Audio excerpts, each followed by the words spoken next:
भतारे साला भरुआ खिया के मारे मरुआ। तहरा बहनी के गाड़ी में 76 लंड पेलो वाह का भौजी खा के का भौजी कहतिया भतार साला भरुआ खा के मारे मरुआ। ए भौजी अगर चाट के मारे जितनू तो बड़ी मजा आई। कौन है ये लोग, कहाँ से आते हैं? तो का हाल बा भाई, तो आज हम फिर से बात करे वाला बानी भोजपुरी दुनिया के बारे में। तो भाई लोग कसम से कहता नहीं जल्दी से लेके वीडियो लास्ट देखम तबे अपने लोग के मजा आई। तो भाई लोग वीडियो बना के एक ही मकसद बा आप सभी के हंसे और हंसाने के लिए, ना किसी के दिल को ठेस पहुंचाने के लिए। तो बिना कोनो लानवाल हंसी के नू आज के पेलल स्टार्ट कर जाओ। भतारे साला भरुआ खिया के मारे मरुआ। हाँ मरुआ खिया के मारता। तो ए भौजी ओ सारे के लगे नू पैसा ना होई ओइसे नू मरुआ खिया के मारेला। कह दी का जब दोसर कोने के भतार मारेला नू तो रसगुल्ला खियाई चाहे लमका केरा खियाई, मतलब तोहर भतार नू मरुआ खिया के मारता। ये अच्छा नहीं खेल लागत। जाए दे भौजी पेलवा ले। इस आग को कब बुझाओगे?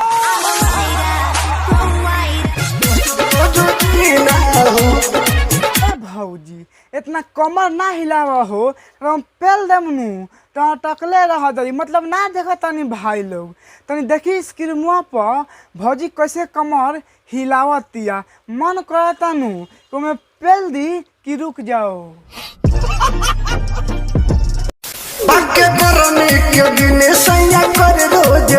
अच्छा गर्मी के दिन बा आ तहर भतार रोज रोज करता।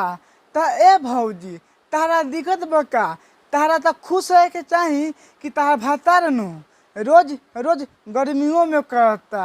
तो काम करा अपना लहंगा में नु कूलर लगा के आ जब गर्मी हो नु तो ठंडा कर लो।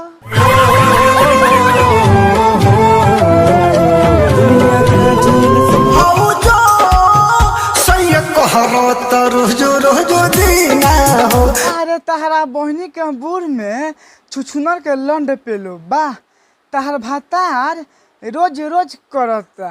तो ये भौजी कोनो दिक्कत बा का कि तहर भतार करता? तो ना हमरा के बताओ, अगर दिक्कत बानू तो अपना घरे में भंडा लगा लो, करबे ना करी। समझ रहे हो? समझ रहे हो? समझ रहे हो ना? का कहलू भौजी कि ऑर्केस्ट्रा के लड़की छिनार होखेलिन? तनी फिर से कह, हमरा नु समझ में ना आयल।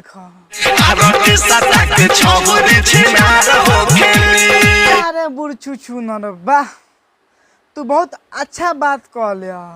हमहू जानता नहीं ऑर्केस्ट्रा के लड़की छिनार होखेलिन सन।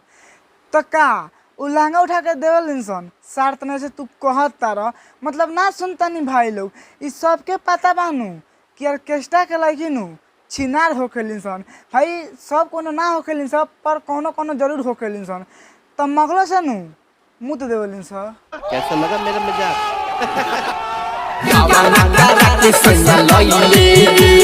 ए भौजी तहार भतार गौना करा के लैले।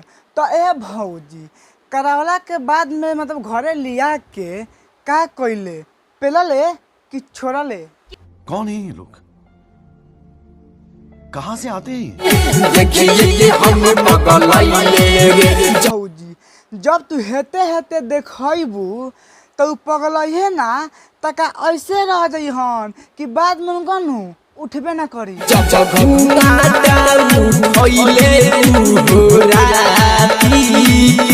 हे भौजी तहार भातार घुंटा उठा के रात में लमका केरवा पेल देले का तहरा मुँह में? तनी बतावा तो का कइले? कैसा लगा मेरा मजाक? भौजी हम बतावतानी गौना के राती में नु इनका भातार घुंटा उठा के आ लमका केरवा नु मुँह में पेल देलियन, ओइसे नु रोवतारी। खत्म, बाय बाय टाटा। बोले बाबू नहाती में दिले बात तो छाती में कहाँ दर्द देले बा भौजी? एक गुलाब तनी फिर से कह तो हम समझावा तनी। मरले बमुआना राती में दिल बात छाती में। बारे तारा बहनी के गान में कुत्ता के लंड पेले बा। तार भातार मार के दर्द छाती में देले बा। तो ये भौजी मरले बा नीचा आ दर्द होता तारा ऊपर कि कस के दाब देले बा। हैं तनी बताओ तो। अगर हम करें तो करें क्या, बोले तो बोले क्या। मरले बमुआना राती में दिल बात छाती में। अरे तारा गान में अचार पेलो बा। ए भाई लोग भौजी के छाती में दर्द होता तो तनी देखा स्क्रीमा पर कितना खुश लगता रे।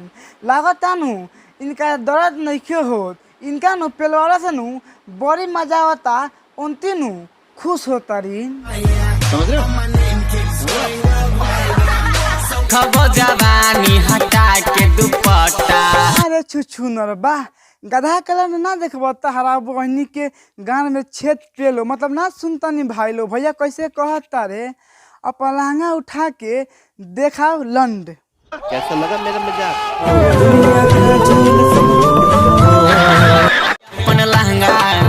अपन लहंगा उठा के तू नाच छौरी। वाह रे छुछुनर के बच्चा वाह। का सर्व कहता लहंगा उठा के नाच छौरी। ए सर त नहीं उ लहंगा उठा के नाचो बस अपन लांडो निकाल के पेल देबो। तू ये चाहता रह।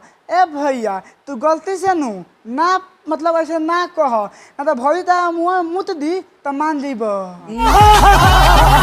ए रहा नहीं। अपन लहंगा उठा के तू नाच छौरी। सर त नहीं ऐसे मत कहो। कसम से कहता तहर बात सुन के नु हमार झाँट जरता। अगर तहर गौरिया में पेल देम नु तो तहर गौरिया भभाए लगी। समझ रहे हो? समझ रहे हो? समझ रहे हो ना? रास्ता लाइक करो, सब्सक्राइब करो, मीम